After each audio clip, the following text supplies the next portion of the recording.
Dar netaip seniai šaltą žiemos dieną pamaitinti ančių Antanas būtų vedęsis į Robertą, vyriausiai sūnų. Dabar duonelę neša trise, su dvynukais Rita ir Antanuku. Pirmagimį sūnų mažai kas domina. Jau keletą metų jis gyvena savame pasaulyje. Valandų valandą sėdi vežimėlyje ir žiūri į vieną tašką, kol ima snausti. Tada mama guldo į lovą. Dabar kažkur 3 metai visi nebevaikšto. Kada jau atsisėdo į tą vežimą, tada nieko čia. Piktas buvo labai piktas, nenorėjo to vežimo, pyko, nenorėjo sėdėti, ir taip, ir sustoju. Kažkokį tai tarpą sustoju, o dabar jau ir vėl tas toks ir jo. Vėl kažkokį laiptelį nužengė jau, atsunkiai ryti jam, maistą nekramtų, dar epilepsija tą prisidėjo. Dabar jau vėl kažkokį pusmetį, jau jis vėl toks pat, jau nieks nesikeičia. Aušra su Antanu pirmagimio susilaukė būdami jau gana brandus, 30-mečiai. Jaunystė šėlionėms laiko abu turėjo per akis, tad jie puikiai žinojo, kad jau nori šeimos, vaikų. Todėl, kai gimė Robertėlis, džiaugsmui nebuvo ribų. Juolab, kad į šį pasaulį kūdikėlis atėjo gana lengvai, nesuteikdamas kančios nei mamai, nei savo. Kasdien sūnus išmokdavo ką nors naujo. Ištarė pirmąjį žodį, žengė pirmąjį žingsnį. Robertas iš pradžių, tai jis normalus vaikas buvo, viskas. Ir kalbėjo, ir bėgiojo, ir žaidė. Vaikai, kad auga, jau metų 2, jau aiškiai sako žodelius. Jis tai sakė to žodžius, tarė viską, tik nekalbėjo sakiniais. Trumpi tie pavieniai žodžiai jau būdavo. Ir niekaip nenorėjo puoduko. Tas palaipsniui, tai taip jau ir pradėjo matytis, kad kažkas negerai.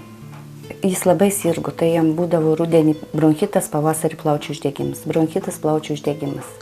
Ir mes taip patys jau pastebėjom, kad jis gali būti kam nors alergiškas, kad dusuliai tie jau tokie prasidėdavo. Ir mes pasiėmė siuntim, nuvažiavom į Klaipėdą išsitirti dėl tos alergijos ir ten gydytoja mums sako, aš jums užrašysiu adresą, telefonus, jūs pasiskambinkite į Vilnių vaikų raidos centrą ir pasitikrinsit, nustatys jums visas diagnozes. Dabar sutuoktiniai džiaugiasi, kad sūnaus ligos paieškos ilgokai užtruko, net 4 metus. Vaistų ją sustabdyti vis tiek nėra, o per tą laiką Aušra su Antanu susilaukė 2. Šiandien abu vienbalsiai tvirtina, kad jeigu būtų žinoję medikų verdiktą, daugiau vaikų būtų nesiryžę turėti. Nebūčiau.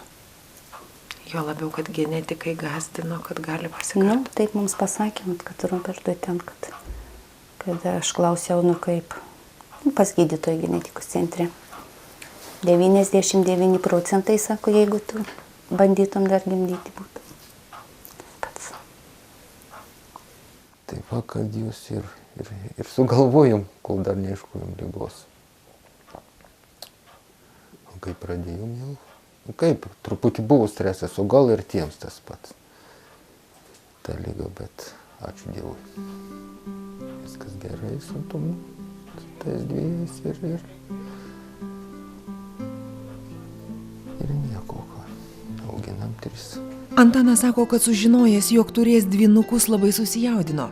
Vieną vaiką užauginti sunku, o čia 2 iš karto. Bet ko gero 5 minučių užteko, šypteli vyras, kad nerimą pakeistų džiaugsmas. Supratau, kad ne tik vargo, bet ir gerų emocijų namuose bus 2 kartus daugiau. Kai vaikai paugėjo, atrodė, kad net ir sunku nebuvo. Vienas vieną naktį šalia pasiguldydavo, kitas kitą. Geri augo, gana ramus, naktimis miegodavo ir apetitu nesiskūsdavo. Tai matot, aš su autobusu gaudavau važiuoti, žmona krūtim nemaitino ir to maistelio reikėdavo nemažai, kad aš pirkdavau kažkur savaitę, 4-5 pakiai. Važiuosi to maistelio pirkti, vienoj vaistinėje nelabai gausi, jei kiek turi, tiek ir paimdavau. Tai viena vaistinėje ir klausė, kam tau tiek daug, sako, ar tu pats jį naudoji. Ne, sakau, turiu 2. Tai taip jau įspūdis buvo, kad gal aš pats. Ir kelintą kartą visi tas pačias vaistinės eidavau vis pastoviai, tai matydavau dažnai, kad aš perkupu tiek. Visgi su autobusu pasėdinus įsikelti, nupirkdavau savaitę kažkur savaitę su trupučiu kiek gaudavau. Ir išėjo taip, vos ne anekdotas. Nu, žinokit, tie dvynukai nebuvo taip sunku auginti kaip vienas Robertas. Nu, jis aktyvus buvo visur, nu, viską darė, ko negalim daryti. Visur lipo, viską ėmė, viską vertė. Nu, neklausė. Niekais. Nu, mažieji tai geri vaikai. Ne, nu, ramus jie buvo iš tikrųjų. Visi namai buvo tvoromis aptverti, kai dar Robertas lakstė, sako Antanas. Net ir ūgtelėjęs vaikas nesuprasdavo, kad į gatvę bėgti nevalia. Nespėdavom gaudyti. Bėgdavo, griūdavo ir nesuprasdavo, kodėl skauda. Dabar tvoros nebereikalingos. 11-metis berniukas jau ne tik žingsnio žengti nebegali, bet pats ir ant šono nebepasiverčia. Kaip naujagimės. Net ar jam skauda, tėvai nebesupranta. Negali suprasti. Čiupinėjais, jis užgalvėlis čiumpa.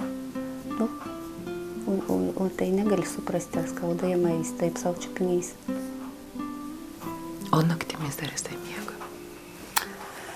Kaip kurią naktį kartais miegam, kartais būna taip, kad ir dieną miega, ir naktį miega, o būna taip, kad ir dieną nemiega, ir naktį nenori miegoti, nemiega.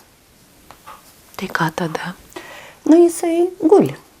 Kad matyt, gal nieks neskauda, bet nenori miego, jis guli ramiai, atsigulęs guli. Atsimerkis. O mama pasakas skaito?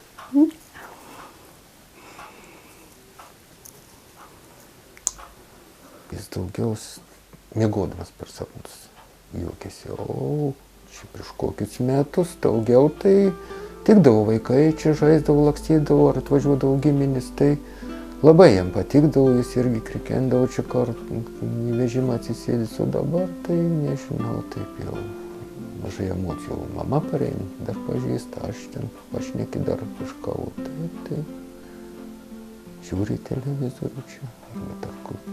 Lubas, kur nustatęs akis ir kažkokių emocijų didelių nelabai. O kokia Roberto liga yra, ką sako daktarai, kaip jį vadinasi? Mukopolisacharidozė, jinai jau užrašyta. Nu ir ten dar ir daug prirašyta sunkus protinis atsilikimas, bronchinė astma, alerginis rinitas, epilepsija dabar jau didėja, tas jau ligų sąrašas. Nu, ką sako? Darom taip, kad jam būtų gerai, kad miegotų, kad nesiblaškytų labai, biškį tokių raminančių, kad būtų ramesnis. O nuo ko ta liga yra, ar sako, kas tai per liga? Nesigamina kraujo kūnėlis kažkoks kraujo. Nu ir kada kraujas tas nėra geras, tai jam nyksta raumenukai, smegenėlis. Ir tai yra genetinė liga. Kas bus toliau, Aušra su Antanu nekalba. Stengiasi negalvoti. Kaip Dievas duos, te pasako tyliai. Su tiek ligų, kiek jam prirašyta, gali tikėtis tik stebuklo.